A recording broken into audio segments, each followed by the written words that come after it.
21 рік виповнився сьогодні політв'язню Павлу Грибу. І вже майже 2 роки він перебуває в застінках Кремля. Сьогодні юнак звернувся до президента України. Його лист опублікував у Фейсбук батько. Павло закликав владу розблокувати процес звільнення політв'язнів.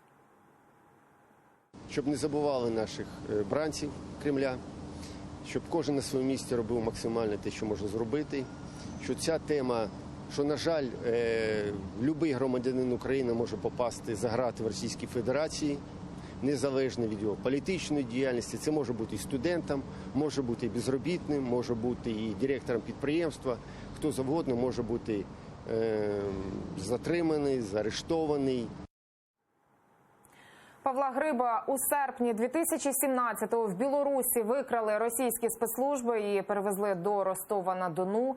Його звинуватили в тому, що він закликав росіянку організувати теракт у школі в Сочі. В березні російський суд засудив юнака до 6 років ув'язнення.